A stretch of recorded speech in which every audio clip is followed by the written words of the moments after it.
Good morning and welcome to this session on Indian festivals. The idea of Indian festivals is a bit complex and reflects the heterogeneity of Indian culture and Indian ethos. Unlike other countries where we have a national culture and one set of festivals, here we have different festivals for each regions, and more importantly, more than festivals, we also have different celebratory forms for festivals. So, what are these different celebratory forms for festivals? Firstly, we see that we have certain festivals which are purely religious, certain festivals which are celebrations,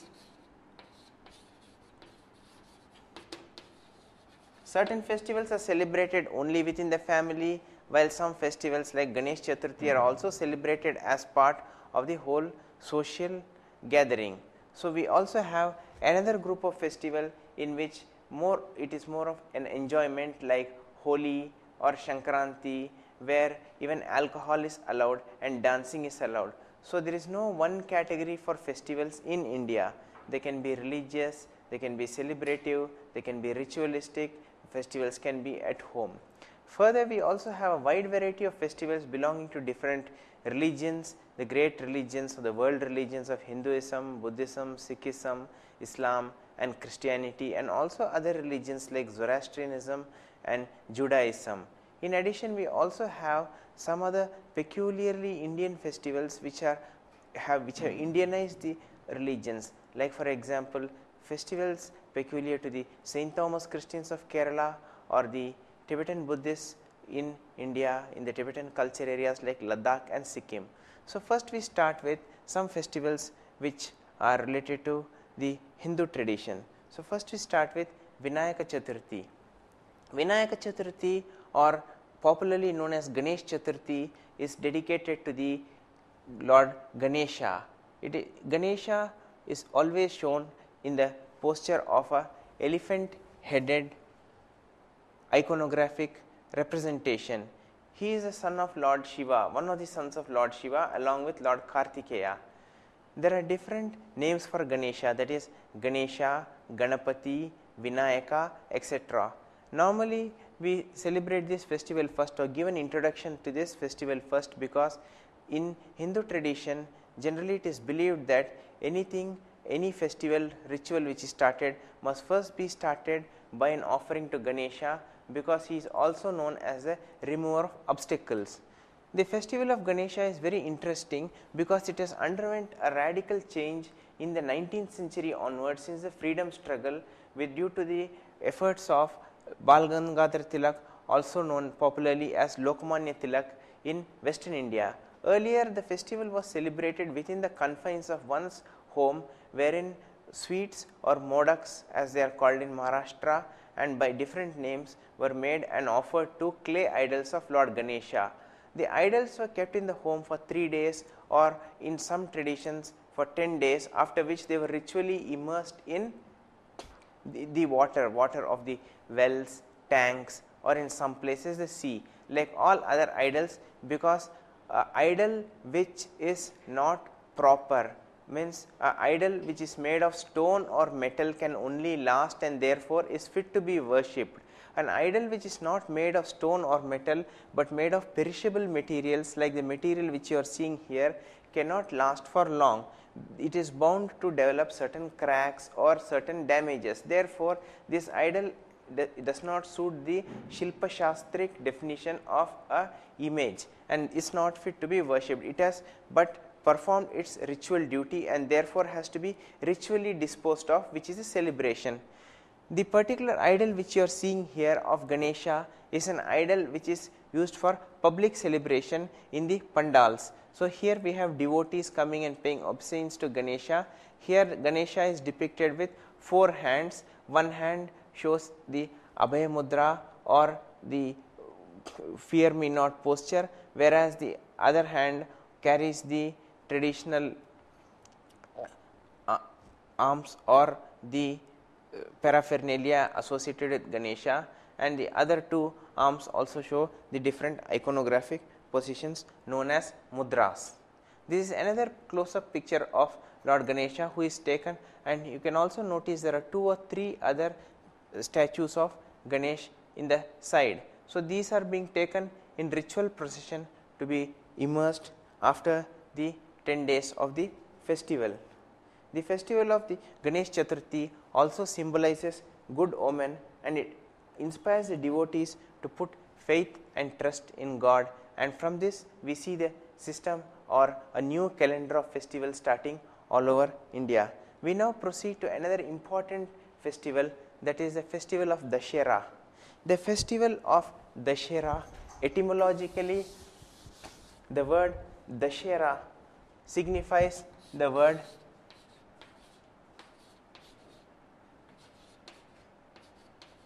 has 2 parts. Thus, the word thus means 10, and it is self evident from this that it is a festival of 9 days, or as it shows 10 days, that is the 9 days or the 9 nights as it is known as Navratra, 9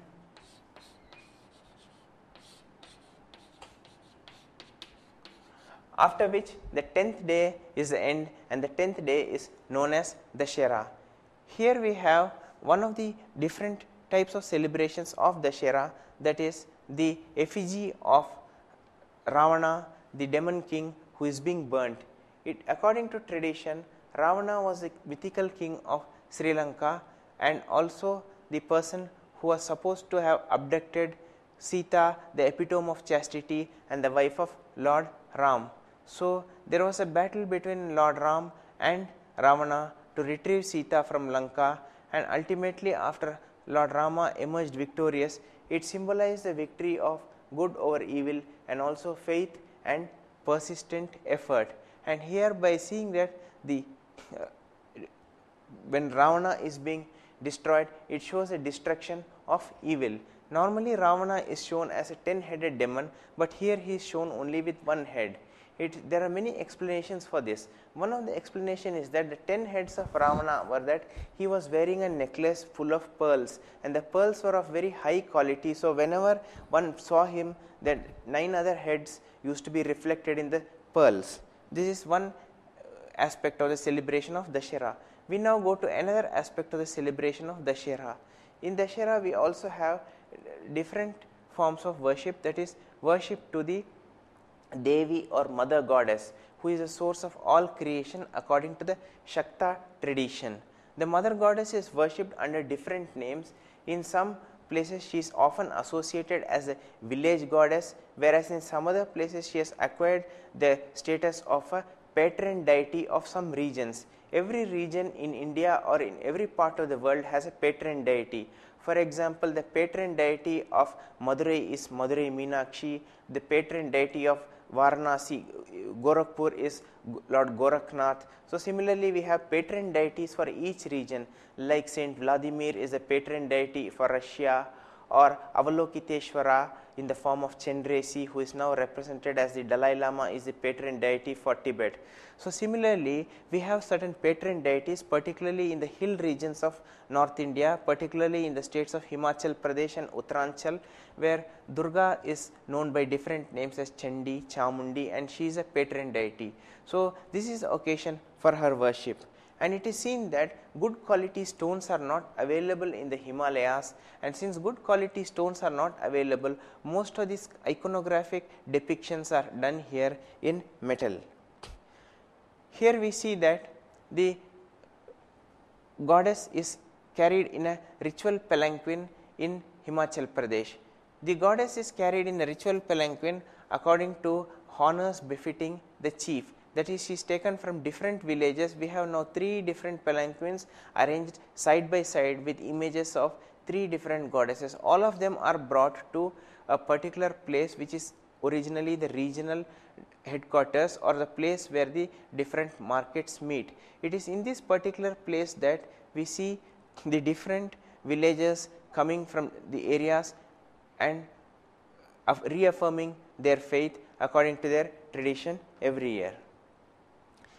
The procession does not go only with the palanquins, but also to the accompaniment of music and drums, which shows that it is also, as we had already seen, that the festivals in India cannot be classified purely as ritualistic, but also in addition to the ritualistic element, we also have the element of dance, pomp, splendor and enjoyment.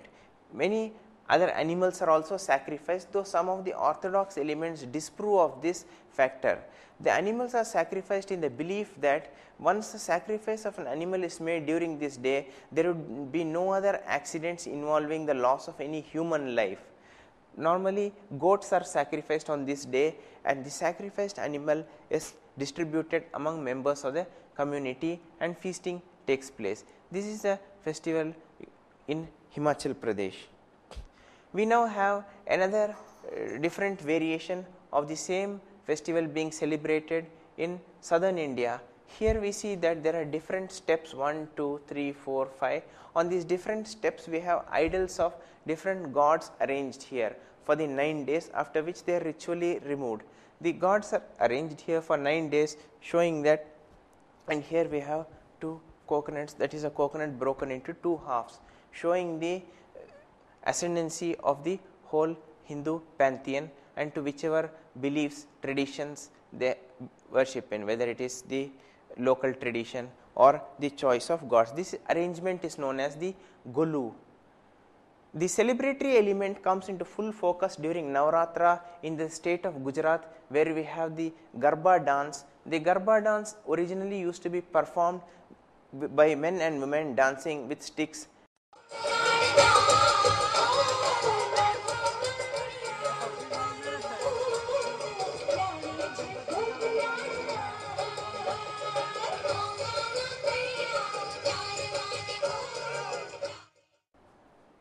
We had just now seen the presentation of the Garba dance, that is, there are different types of Garba, particularly men and women dance for 9 days with sticks. This dance was supposed to have begun with Lord Krishna, who is said to have danced with the gopis, and that is 16,000 gopis or women. So, this particular dance is a residue of the earlier pastoral traditions of Gujarat, because we see here that before the rise of agriculture, the region of Gujarat and the adjoining regions had large amount of lands which were not fully cultivated, but only semi-nomadic people used to inhabit here. So, they followed pastoralism and agriculture. So, this is a residue of the earlier pastoral traditions. We now go on to another aspect of Dashera, which is known as Ayudha Puja. Originally the word Ayudha signifies weapon, but now since people have, earlier there were only 2 types of weapons, that is weapons of war and weapons of agriculture, which used to be worshipped, and on this day the weapons are not taken out. Today this festival is performed in factories, and on that particular day the machines are not put into use. Similarly, the agriculturist does not work on that day, but only worships his tools. Here we have some set of tools, and on top we have the vehicles in Mysore and Tamil Nadu, which are being worshipped, particularly in South India on this day, in the belief that if the vehicles are given their due and treated, because these are the source of our sustenance, of our bread, then they would not create trouble in the future, particularly accidents, etc. So, here we have an intertwining of religious beliefs along with superstitions, etc., because it is believed that even if there is an accident on this day, it may lead to something bad. This same belief is also prevalent on all the New Year days. Here we see that while Dashera is over, another new festival starts, that is Diwali, and on the day of Diwali we have, while the whole of India celebrates Lakshmi Puja, we have Kali Puja in Calcutta. Calcutta or the Bengal region comes alive during this particular season. We see that this puja also, like the Ganesh Puja, is a festival which is celebrated both at home and also in the public domain. In the public domain, it is famous for the pandals. Pandals are a particular type of tents which came into existence in India as a form of temporary architecture from the 16th century with the rise of the Mughals. These tents are actually a part of the Central Asian tradition and are made of applique work. The peculiarity of the Calcutta tents is that every year they have a different type of theme. For example, they reflect the world concerns. In the year following the world twin trade blast in New York, most of the tents reflected the twin towers. So we have different tents for every year showing the presentation. This is a picture of the earlier slide showing the Golu, which is much more clearer during the Dashera. And now we go on to Diwali. The word Diwali, also known as Deepavali,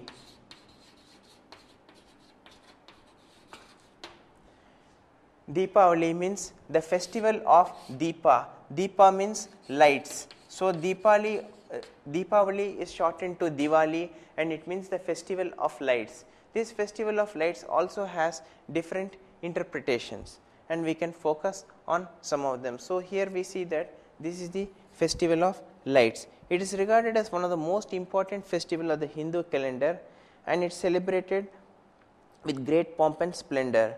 The name Diwali signifies rows of lighted lamp. Here we see that there are different interpretations given. For example, in North India it is said that this is the day which is marking the return of Lord Ram to Ayodhya after his defeating Ravana. Whereas in some other parts it is also known as Naraka Chaturdasi, meaning the day Lord Krishna defeated the demon Naraka. Anyway, both of these acts signify the victory of good over evil. And unlike Diwali, which is understood mostly in textbooks as a festival of only lights and sweets, we see that there are 4 or 5 days associated with the celebration of Diwali. In Calcutta it is a Kali Puja, and here we have the Dhanteras. This is the first day of the Diwali. Actually, the celebration of Diwali lasts for 5 days, and we see that it begins with the lighting of lamps. The first day is the Dhanteras, or the day associated with worship to goddess Lakshmi, the goddess of wealth and prosperity. On this day it is also an occasion to purchase gold, which is seen as a lasting, because on other days it is considered not so auspicious. The second day belongs to Kali Chandash. On this day worship is performed to Hanumanji to remove the inauspicious and fear and evil planets and spirits that cast spells on us. It was also on this day that Lord Krishna vanquished Narakasura, and that's why it's known as Naraka Chaturdasi. The day 3 is the Diwali, the grand day accompanied by the bursting of crackers and lights. The bursting of crackers starts early in the morning to announce the herald of the day from the twilight. The passing of the twilight and the birth of a new day also means the new year, which is known as Nutan Varsh. On this day, the business community, particularly in Western India, start maintaining new account books for the year. Another festival, Holi, cannot be really classified as a ritual but as a celebration. Some of the scholars of history, particularly history of religion, opine that the festival of Holi is a residue of the earlier festival in which Lord Kama, the god of love, used to be venerated by the aboriginal people of India, and it has survived to this day like many other festivals. For example, the festival of Chhat, which is celebrated in eastern India, which also is a festival venerating the gods and has a very ancient origin. Normally, Holi is associated as a festival of colors. On this day, we also see that many of the people drink bhang in good number. The festival begins with the ritual burning of old clothes, for which one scientific explanation is that the houses are whitewashed and the old clothes are burnt so that the bacterial residue is thrown out.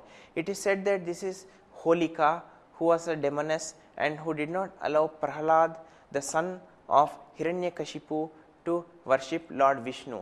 So she had a boon that she could not be consumed even by fire.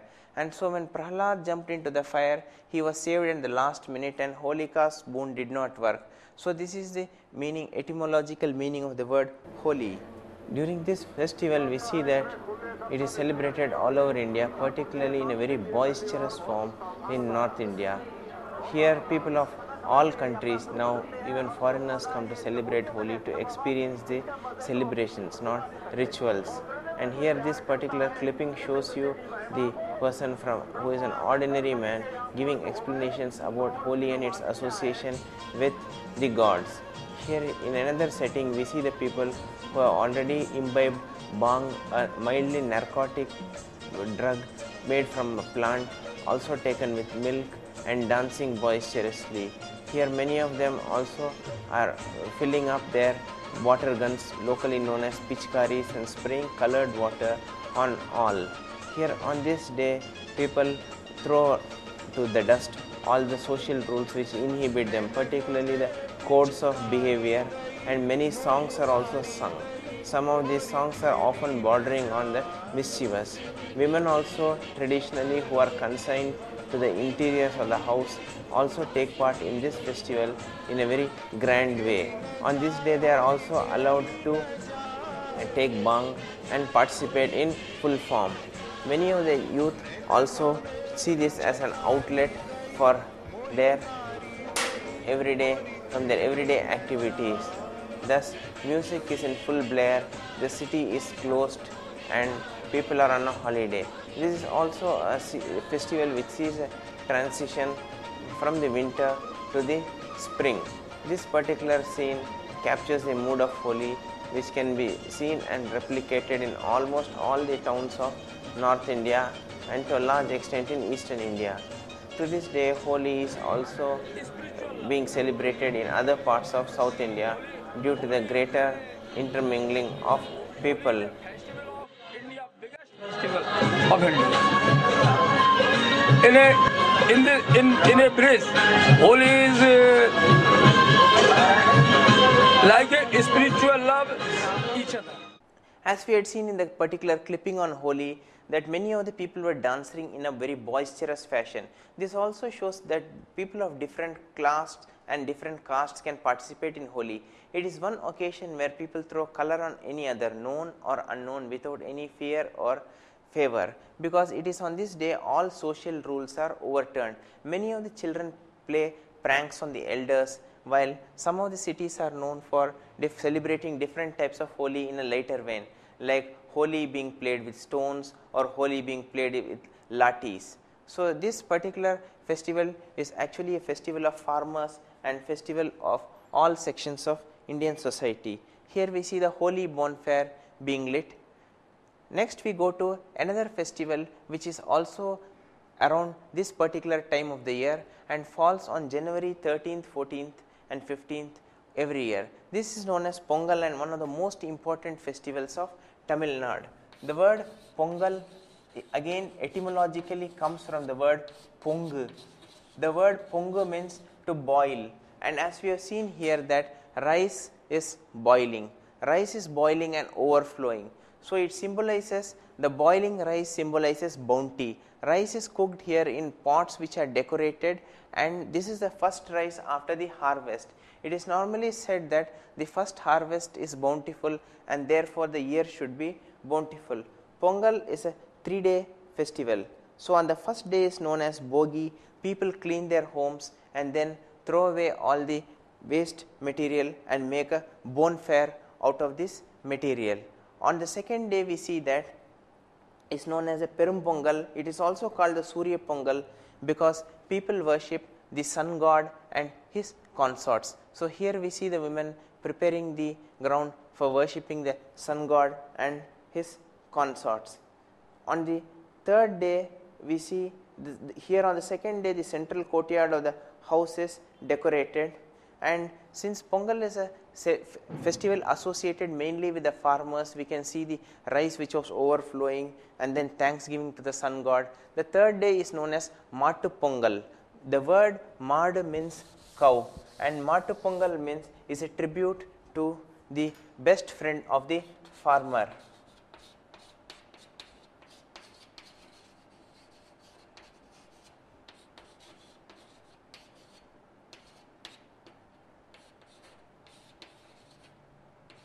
So here on this day, bullocks are gaily decorated and then fed sumptuously with good food, particularly some of them even feed them rice and also some sweets, and the bullocks are all patted, cleaned and taken around in decoration.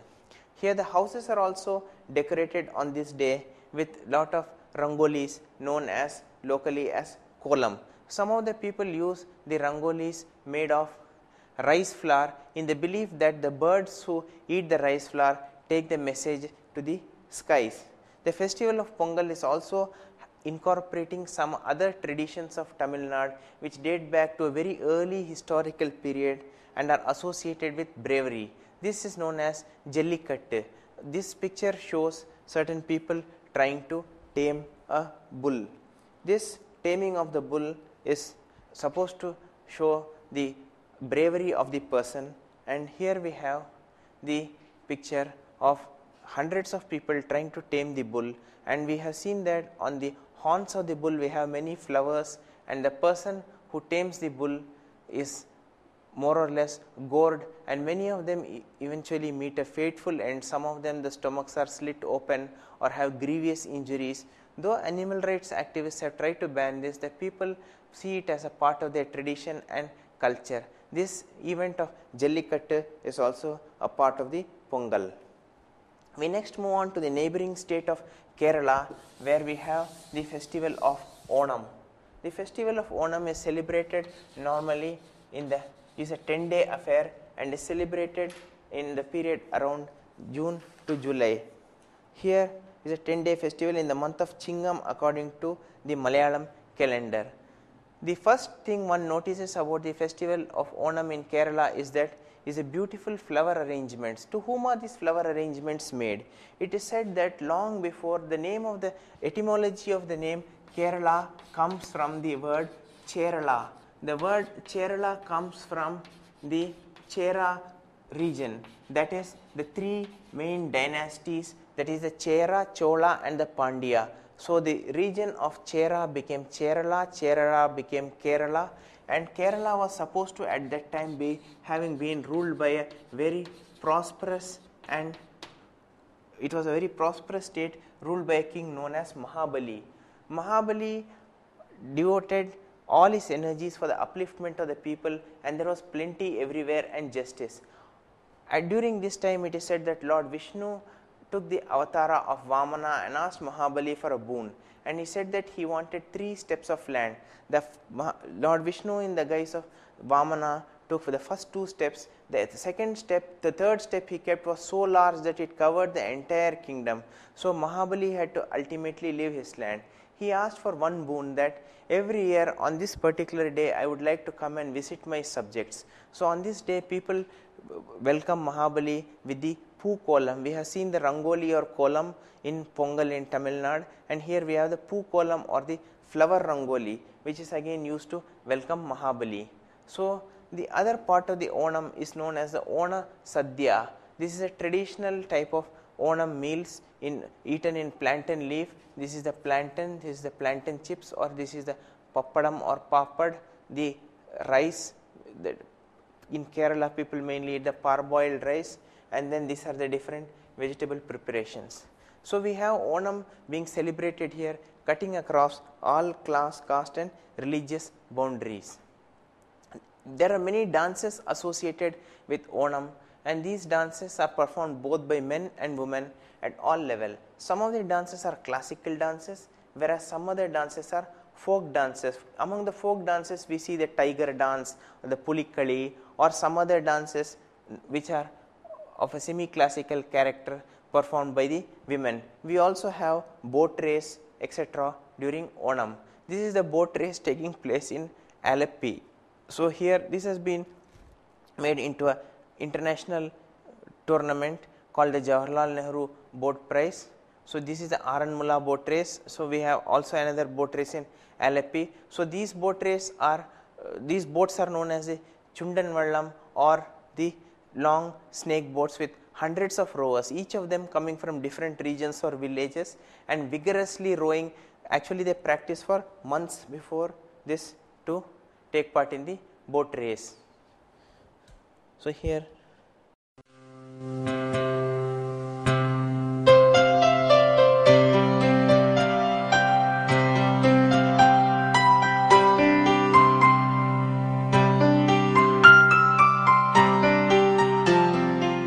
Kerala, India's southwestern state, is a ribbon of land on the southern tip of the Indian subcontinent, sandwiched between the Arabian Sea on one side and the Western Ghats at its eastern boundaries. God's own country, as it is popularly known, Kerala is literally heaven on earth. It is a land of splendid beaches, emerald backwaters, outstanding upscale resorts, handsome hill stations and wildlife retreats.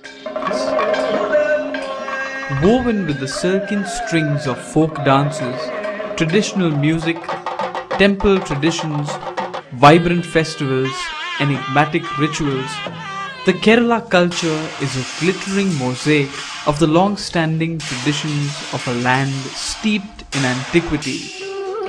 This visual culture finds its utmost expression in the vibrant repertoire of art forms and festivals, from Kathakali to Kalaripayat, Panchavadayam to Puram.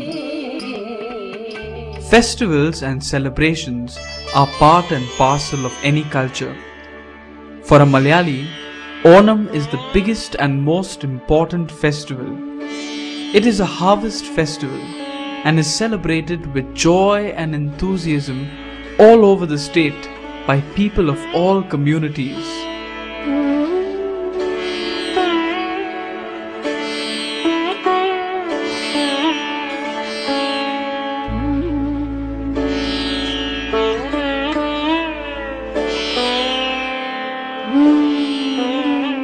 Elaborate feasts, folk songs, elegant dances, energetic games, elephants, boats and flowers all are a part of the dynamic festival called Onam.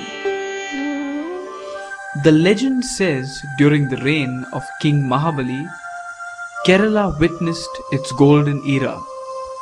The popularity of the king could not be tolerated by the gods, and they surreptitiously sent him to the netherworld. Mahabali's request to visit his people once in a year was granted by God. This annual visit of King Mahabali is celebrated as Onam every year. The rich cultural heritage of Kerala comes out in its best form and spirit during the 10-day-long festival. People of Kerala make elaborate preparations to celebrate it in the best possible manner. The most impressive part of the Onam celebration is the grand feast called Onasadhya, prepared on Thiruonam. It is a 9-course meal consisting of 11 to 13 essential dishes. Onasadhya is served on banana leaves and people sit on a mat laid on the floor to have the meal. Another enchanting feature of Onam is Vallamkali, the snake boat race held on the river Pampa. It is a colorful sight to watch the decorated boat oared by hundreds of boatmen amidst chanting of songs and cheering by spectators. There is also a tradition to play games collectively called Onakalikal on Onam. Women indulge in cultural activities. They make intricately designed flower mats called Pookalam in the front courtyards of houses to welcome King Mahabali. Kaikotikali and Tumbi Tullal are two graceful dances performed by women on Onam. Folk performances like Kumatikali and Pulikali add to the zest of the celebrations. Dear brothers and sisters, once again the celebration of beauty, love and goodness is at our doorsteps. We the Malayalis of Satyanilayam take this opportunity to wish you all a very happy and prosperous Onam. We now come to the end of a beautiful period of Onam, and when the people of Kerala again eagerly wait for Mahabali to come next year. We have similar such festivals associated with the agricultural calendars. The peculiarity of festivals associated with the agricultural calendar is that whenever the festivals take place in winter, we have foods which are cooked are very hard and also are fried, whereas the festivals in summer the foods are light and also very watery, signifying the link between festivals and the production process. Here we have another famous festival known as the Bihu of Assam. Normally there are three types of Bihu celebrated here, that is the Magh Bihu, the Rangali Bihu and the Bogali Bihu. The Bihu festival is another festival associated with the harvest of Assam and is a period when both men and women dance and also present tableau. It has now acquired the status of a festival not only in Assam but also in other places where the Assamese diaspora live, and many tableaus are arranged by the State Department, etc.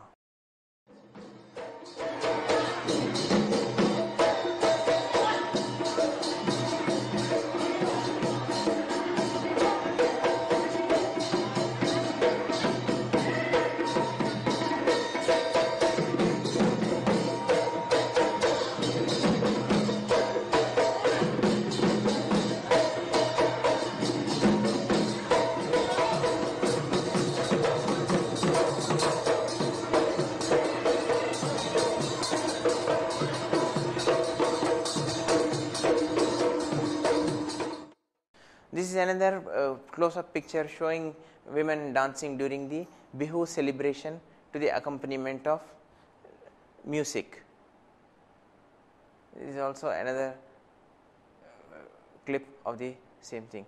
This is also another clip showing Bihu. We have other festivals associated with the great gods and goddesses. Of great importance is a festival known as Sri Ram Navami, which is associated with the birthday of Lord Rama. So on this day we have fasting, and then the idols of Lord Rama, his brother Lakshmana and his consort Sita Devi along with his trusted lieutenant Hanumanji are worshipped.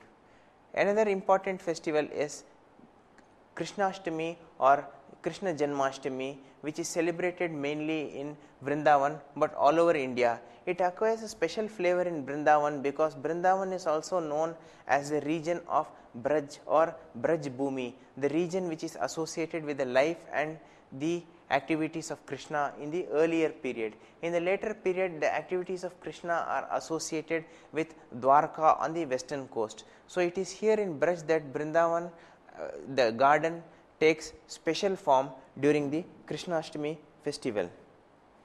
In addition to these religious festivals, we also have some festivals associated with family and family rites.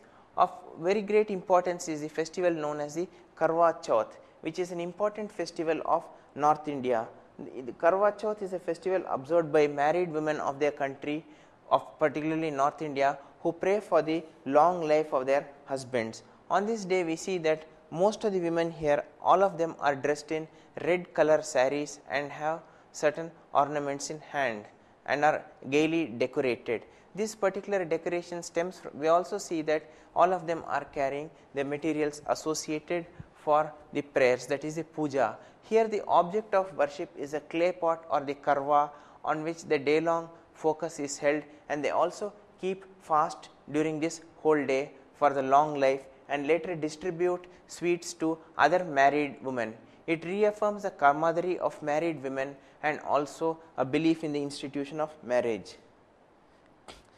Another important festival which is specific to eastern parts of India, particularly Bihar and neighboring parts of Jharkhand, is the Chhat festival. The word Chhat comes from Che, meaning 6,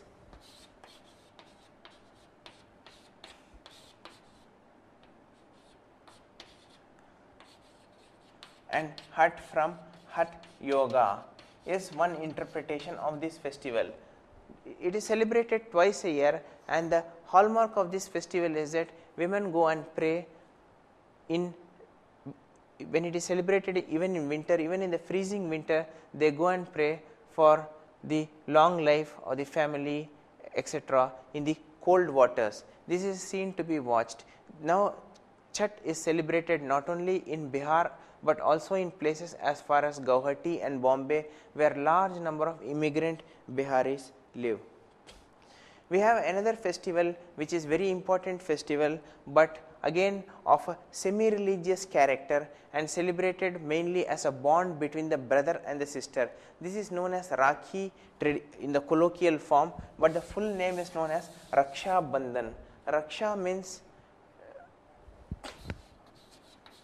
security and Bandhan means a bond. So, this is traditionally known as a bond of security, in which a girl tries a Rakhi to her brother. We see here that the Rakhi is not only tied to the blood brother, but also to the brothers who are adopted. It is also said that the Mughal king Humayun was sent a Rakhi by Queen Karnavati, after which he said that he would not attack her, but even further go a step further and protect her from any other attacks by different kings or queens. But since there was a clash between different Rajput princes and Karnavati.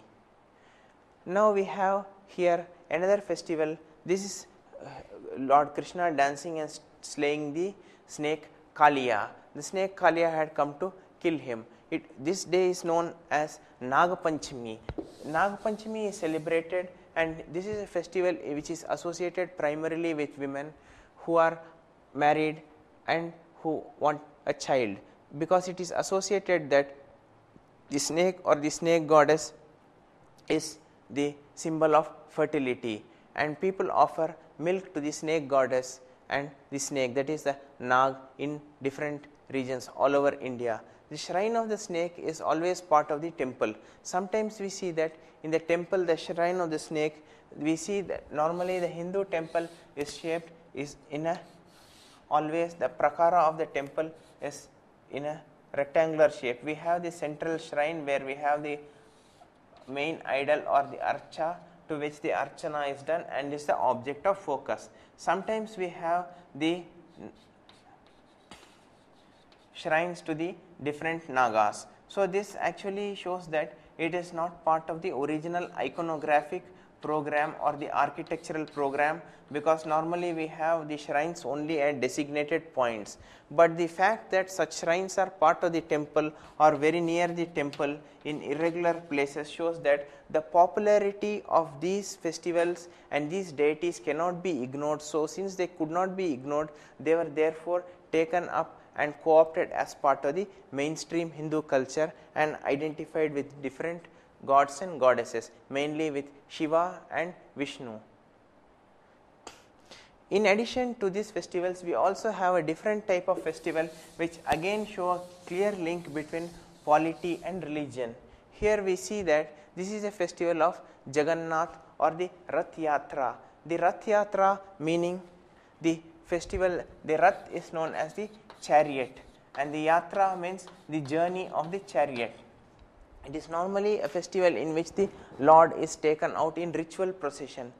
We have two images of every god. One is the Anugraha Murti, or the image which is worshipped in the temple, and then we have the another image of the Lord known as the Utsava Murti, or the image which is taken out for procession.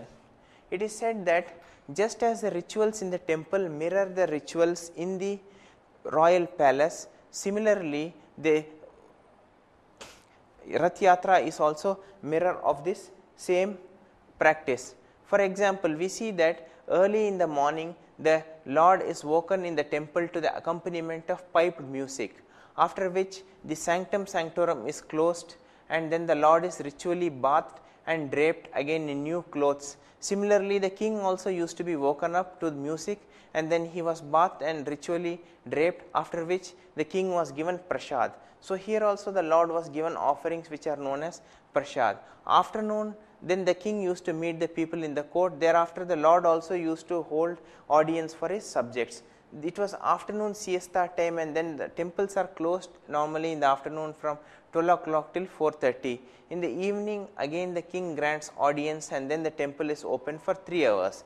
It is also a rule that every year the king used to go around the domain of his town looking for complaints or to see the welfare and well-being of his subjects. So at this particular time, the people used to pour out their grievances or again reassure the king of their support for the people. It is in this belief that the Lord is taken out, because the word for king and the God are both same. Sometimes he is addressed both as Swami. So the God is taken out in ritual procession to these people, and this takes place along a designated route every year. This is another picture of the Jagannath Rath Yatra. We also have Rath Yatras in many different parts of the country and also in different villages and in different towns. Now we come to the festivals of the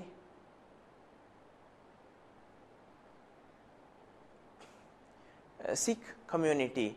The Sikhs of Punjab have some festivals which are very important and celebrated every year. That is the Guru Nanak Jayanti, the Hola Mohalla and the Lohri. The Lohri is a bonfire festival it is synonymous with the Shankranti and celebrated on the same day. It symbolizes the passing of the Uttarayan. So we have the other festivals are Guru Nanak Jayanti, which is the birthday of Guru Nanak Ji, the founder of the Sikh faith. It also acquires a popular character with many dances being performed and the Guru Granth taken out in procession. The fact that the Gurbani is being read and then the Guru Granth Sahib is taken out in procession shows that after the 10 Gurus, the supreme leader of the Sikh community continues to be the Adi Granth. Therefore, the Adi Granth is only the item which is being worthy of being worshipped.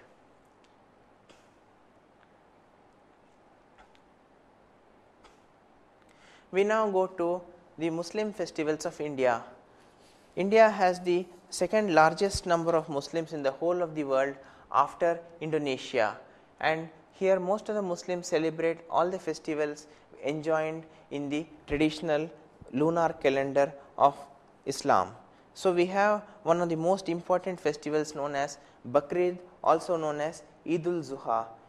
This festival is celebrated with, normally in popular parlance, it is associated with the offering of a goat. The story goes that it is celebrated to show the day of sacrifice. According to a legend, it started with a dream in which the Lord Allah Ta'ala directed Ibrahim, the prophet, patriarch Ibrahim, to sacrifice his son Ishmael.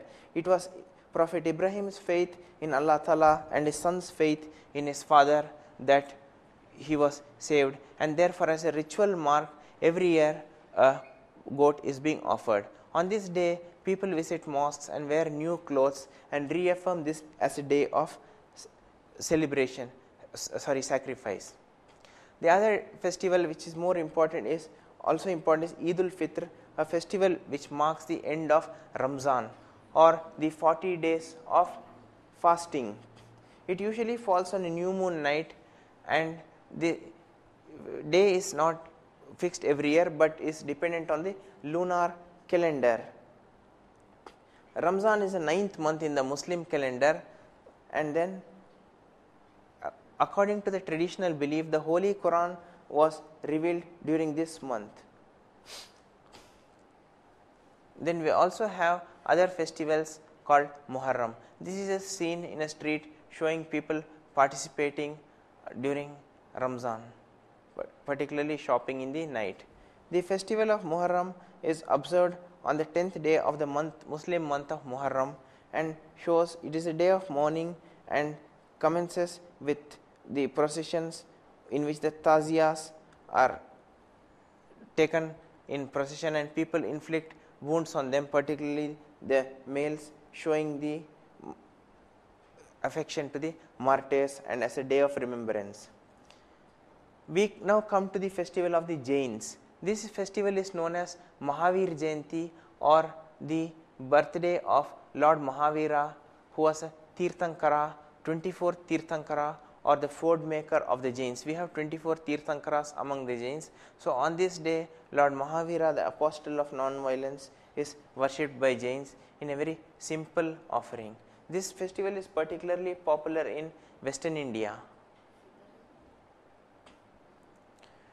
We now come to other festivals associated with different religious communities. Here we have the Buddha Jayanti, which is celebrated in Maharashtra. This is also another instance of the birthday of Buddha celebrated. Buddha Jayanti or Buddha Purnima is celebrated.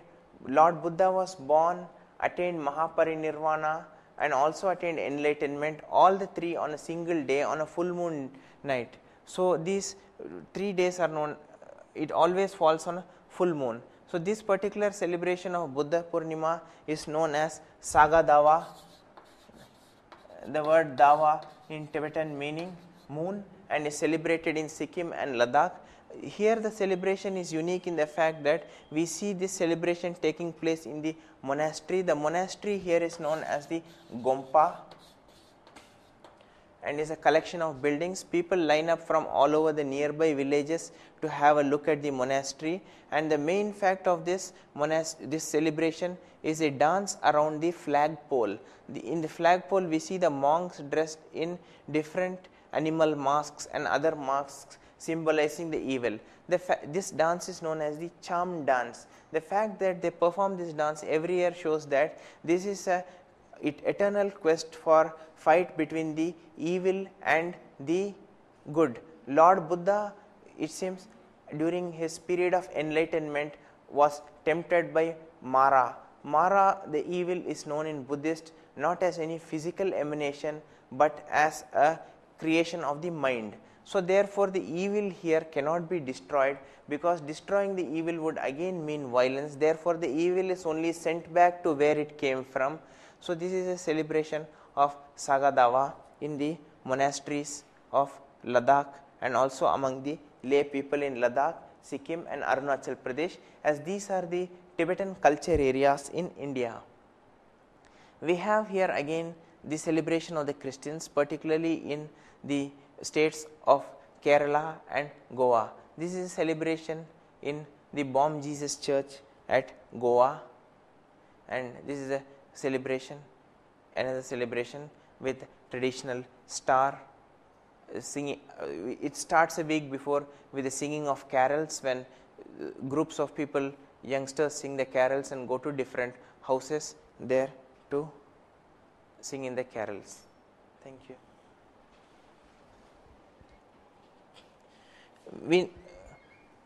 We have seen that the festivals of India are therefore not limited to the festivals. I'm so sorry.